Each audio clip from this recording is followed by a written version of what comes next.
Le chef de l'État, Félix-Antoine Tshisekedi Tshilombo, est arrivé ce mercredi en début de soirée à Harare au Zimbabwe où il a pris une part active au sommet extraordinaire des chefs d'État et de gouvernement de la communauté de développement de l'Afrique australe. Au cours de ces travaux, les participants se sont apaisantis sur la situation de l'Est de la RD Congo où les forces armées rwandaises et leurs supplétifs du M23 violent l'intégrité du Congo-Kinshasa. Le déploiement des forces de la SADC dans cette partie du pays a été passé en revue. Le président de la RD Congo, qui a écouté ses pairs sur l'évaluation de l'engagement des forces de la SADC dans son pays, a avec eux déploré la dégradation de la situation sécuritaire et humanitaire dans la partie orientale de son territoire.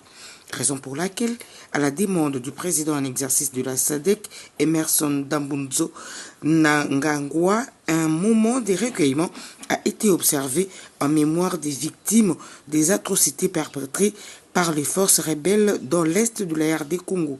Après les travaux à huis clos, il ressort ce qui suit.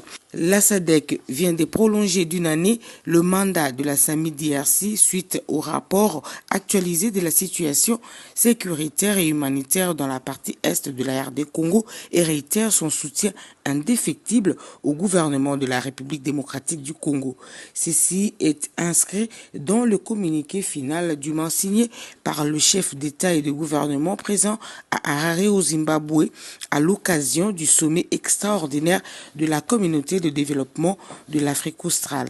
Il y a lieu d'affirmer que les plaidoyers menés par le président de la République, Félix-Antoine Tshisekedi Tshilombo, en faveur de son pays, a porté des résultats escomptés auprès des membres de cette organisation sous-régionale.